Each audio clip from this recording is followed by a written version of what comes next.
Hi, come with me today to add to the shrub layer of my food forest. A simple definition is that a food forest works in layers to provide edible food, not just for you, but also to engage with the ecosystem and provide a habitat for other animals and bugs, beneficial insects.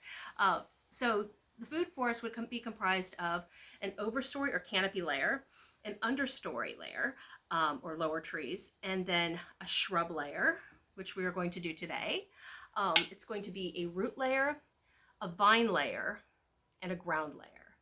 And so essentially all of those components will work together to provide food, shelter, all kinds of benefits for the environment, for plants and animals. I was going to put this in my backyard, but we had a little hurricane, so unfortunately that's not going to go to plan, but I'm going to treat this as if we were going to go in my backyard. So the first thing you're going to want to do when you work in your yard is prepare yourself. So I always recommend using sunscreen. Hydrate yourself. Self-care is important. You probably should protect your hands. Don't want to get dirt under your nails. So let's move on to the plant. This particular plant is going to be part of our shrub layer. This is a burrito pepper. So this little guy I got at the Home Depot. They normally will have a little tag on them, and that tells you what the plant likes. What kind of soil do they like? How much sunlight do they like? How much water do they like? Now, I'm kind of a connoisseur with peppers. My husband and I are hotheads, and so we have a pepper garden in the back and wanted to add to it with this little fella. So we already kind of know what peppers like. We have direct sunlight in our backyard, and being the shrub layer, they do get a lot of that sunlight because we don't have a canopy over them at this time. So they are thriving. I should show you some of my other peppers. Here, give me 1 second and I will. After the hurricane came through, we picked all of these off of our pepper plants. So when I tell you we like peppers, we sure do. In this particular basket, I have poblano chilies, and we grew those from seed. I have jalapenos, and this came from a dying plant that someone gave to me. They said it's not gonna make it. It did though. And then I have Thai chilies, these little spicy dudes right here. Very small, very red, very brightly colored. And we got those from an Asian grocery store in Orlando. So again, this is my burrito pepper. We've never grown this particular type of pepper, but look, there's already fruit on it. You can see they're gonna turn a nice red, but they're right now orange, so he's just waiting to kind of mature those. And I was originally gonna put them directly into the backyard. I can't do that right now. We're still cleaning up from Milton. Thanks, Milton. So I'm gonna put them in this pretty Talaveras pot that I've just been kind of holding on to and looking for something special to put in there. So that's what we're going to do. So about my pepper, Scoville heat units run between 3,000 and 6,000, so about that of an average jalapeno pepper. Now, Scoville units are based on the amount of capsicum in the plant, and that is the concentration of capsaicin, which is what makes something spicy. So, not super spicy. We're hoping for a very flavorful pepper. So what I'm going to do now is show you how I'm going to transplant him. So this came in a little pot. The tag told me that he would only grow to be about 12 inches tall. I measured him. He's 17 inches tall, so the tag is not being fully honest with me.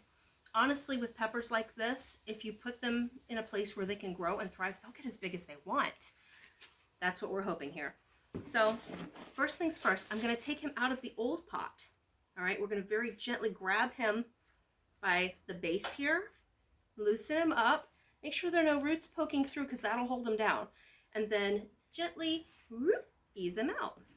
There we go. Now this one's dry. I did let him get a little bit dry to make it easier, but normally you don't want to let him get this dry. You can see he's not exactly root bound, but he has outgrown that pot because you see these roots are trying to expand out and they have nowhere to go. So while I have him here, normally you want to be very gentle with the stem, but I'm going to show you. These are suckers. These little plant thingies right here on the ends, we're going to just pull those off. And the reason that we're pulling them off, there are only a handful of them, is because we want to make sure that this stalk gets as deep in the ground as we can get it. You already see how much he's leaning over. That's not good for him. We want to make sure that they have a nice, straight way to grow up. And we need to stake them, we will. So that's where we stick a wooden piece in the pot with them and just kind of tie it off so that they learn how to grow straight. but you also have to help the plant so that the root system will grow up and build a better base for them. So I have my pot full of soil. This is nice dark potting soil that I bought also from Lowe's. And, well, no, this is from Home Depot, this is from Lowe's. And I'm just gonna dig a hole in it. You wanna dig a hole that's big enough to accommodate the root ball and then some. Because again, when you're transplanting, you wanna bury them deep. So we're going to just lightly kind of break that root ball up. You don't wanna damage the roots, but you do wanna loosen them up so that way he knows there's room now. You can grow, you can keep growing. I talk to my plants a lot, actually, while I'm doing this. They're living things, too. So, I did get a lot of my information off of projectfoodforest.org, but another great resource is Pepper Joe's. So they sell all kinds of seeds and plants for exotic peppers, spicy peppers. If you, like me, like peppers, they're a great resource.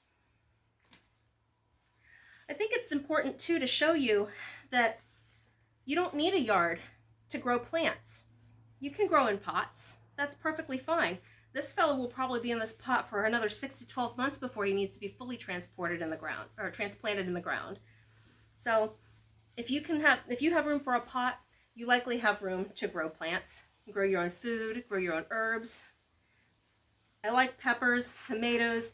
They're easy to grow and they're fun. Normally, we would need a spade. So if we were digging outside, then we would need a shovel, dig the hole, use a little spade to break up the little bits.